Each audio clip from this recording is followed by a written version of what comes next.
1. Which of the following instructional strategies is most effective in promoting higher-order thinking skills? A. Rote memorization of facts. B. Drill and practice exercises. C. Open-ended questioning and problem-solving activities. D. Copying notes from the board.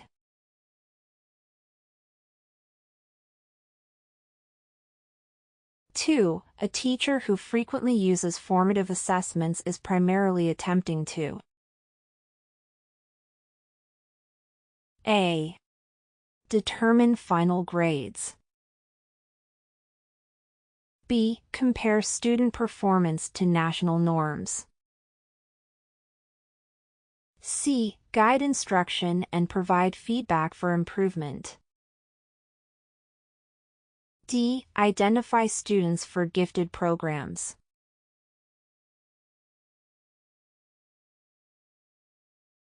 3. A key principle of constructivist learning theory is that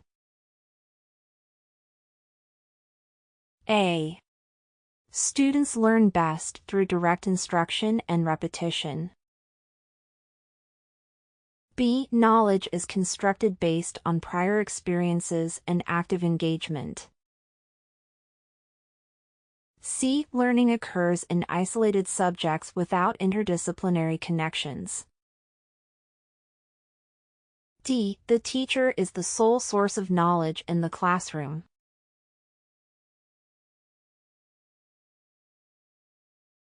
Four. Which of the following is an example of differentiated instruction? A.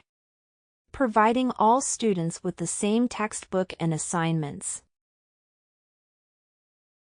B. Assigning students to ability-based groups for an entire school year. C. Using varied instructional methods, materials, and assessments to meet diverse needs. D. Having students complete the same worksheet at their own pace.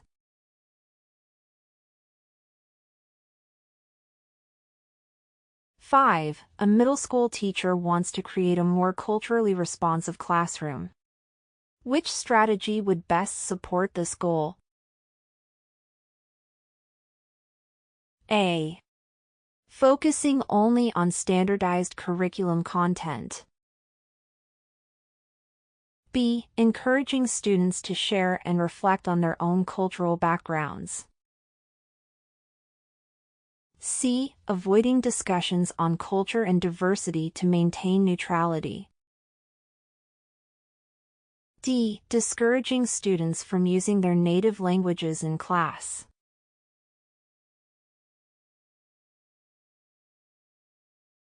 Six. In an expository essay, the primary purpose is to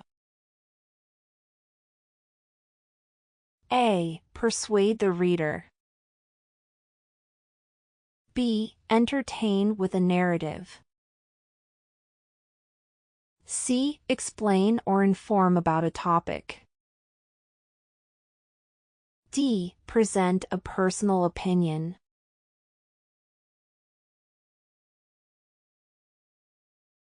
Seven. Which of the following best describes a formative assessment in a mathematics classroom? A. A state-mandated standardized test.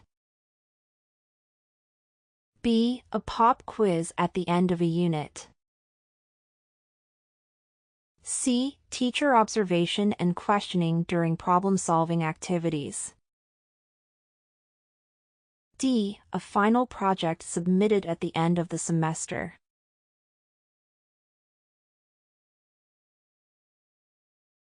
Eight. In the scientific method, what is the dependent variable? A. The variable that is manipulated in an experiment. B. The variable that remains constant. C. The variable that is measured as a result of changes. D. The variable that represents a hypothesis.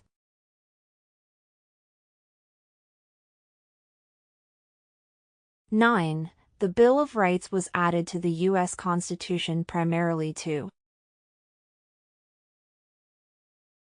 A. Strengthen the power of the federal government. B. Outline economic policies. C. Protect individual freedoms from government overreach. D. Establish rules for foreign relations.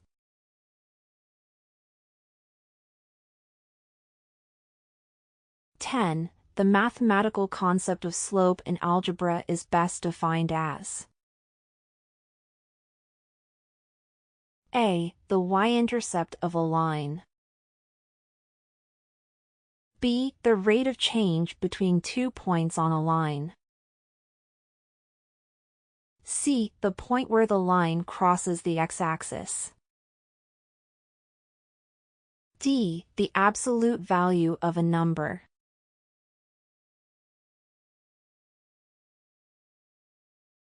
(11) A teacher using positive reinforcement would A. Punish students who fail to complete their work. B. Offer praise or rewards for desired behaviors. C. Ignore inappropriate behavior in the classroom. D. Assign extra homework as a penalty.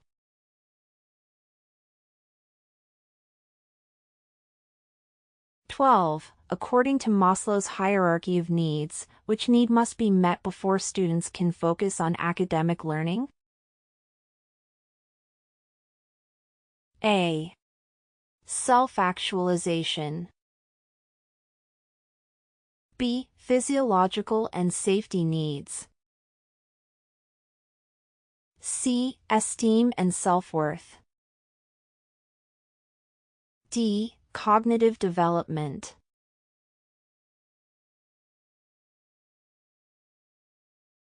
(13) If a student with an IEP or individualized education program is struggling with reading comprehension, the teacher should A. Ignore the IEP and use regular classroom instruction. B. Provide the student with audiobooks and guided reading strategies. C. Require the student to meet grade-level standards without modification. D. Recommend the student be placed in a different class.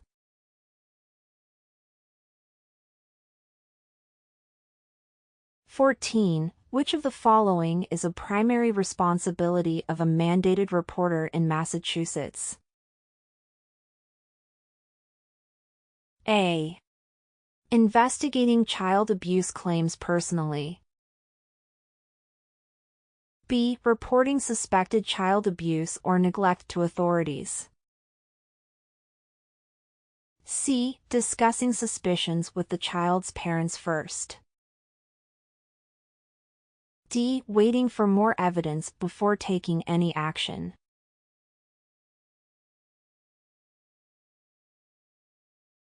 (15) FERPA or Family Educational Rights and Privacy Act primarily protects A. Teacher lesson plans from being copied. B. A student's academic records and privacy rights. C. Standardized test scores from being used in evaluations. D. School funding allocations.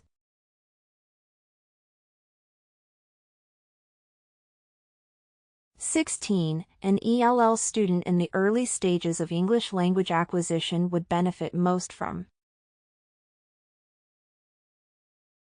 A. Reading only in English without visual supports. B. Whole class instruction with no modifications. C. Visual aids, simplified instructions, and scaffolding strategies. D. Being required to speak only English in class.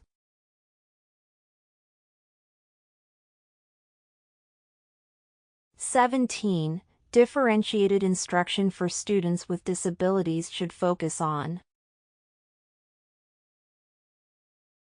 A. Lowering expectations for academic achievement.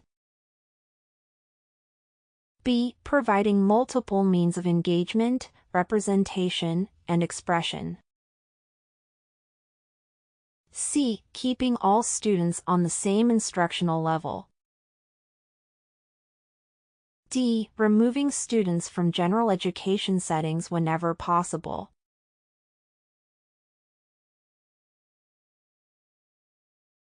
(18) The purpose of a 504 plan is to A.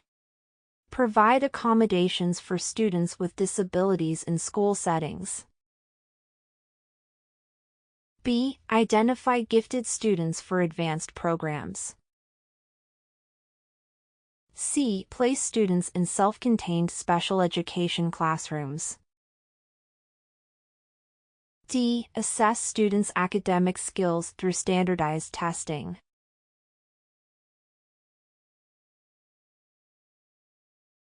(19) The most appropriate way for a teacher to integrate technology in the classroom is A. Replacing all textbooks with online sources.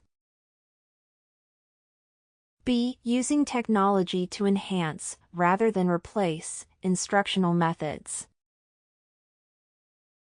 C. Allowing students unrestricted internet access.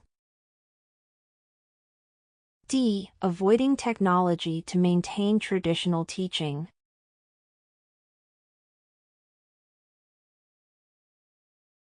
(20) When using social media as an educator, it is most important to A. Share personal opinions freely. B. Maintain professional boundaries and privacy. C. Communicate with students on personal accounts. D. Post student work without permission.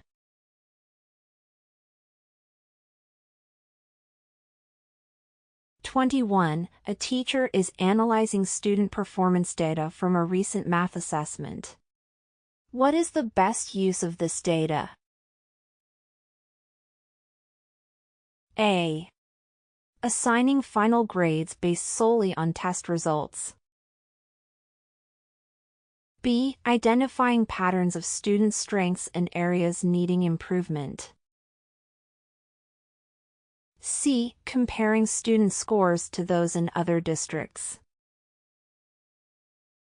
D. Retesting students immediately to confirm results.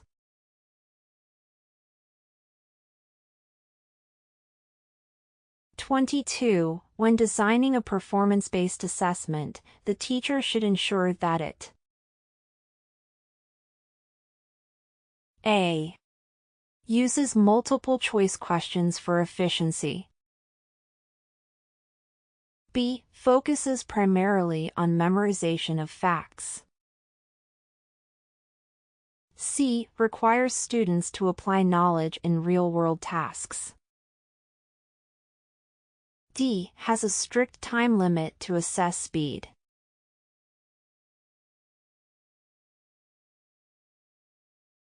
MTEL.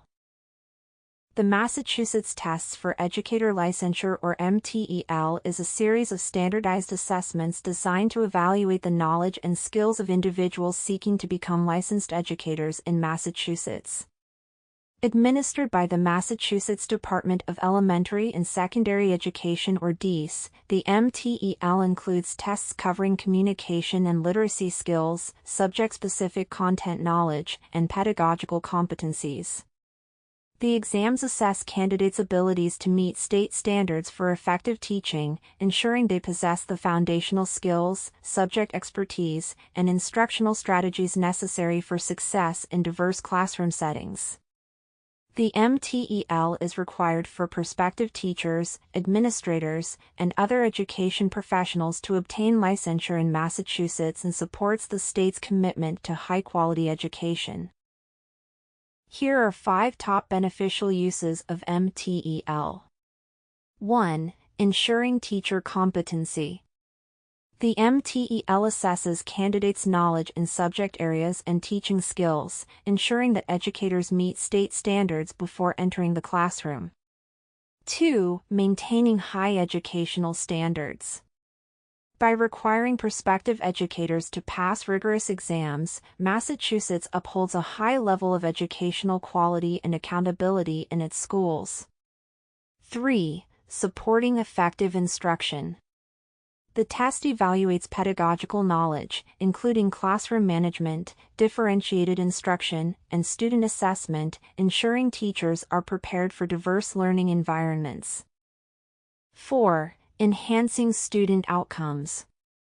Well-prepared and knowledgeable teachers contribute to better student learning experiences and academic success, which is reinforced by the MTEL certification process. 5. Standardizing teacher licensure. The MTEL provides a uniform measure of qualifications across the state, ensuring consistency in the hiring process and equitable teacher preparation across districts.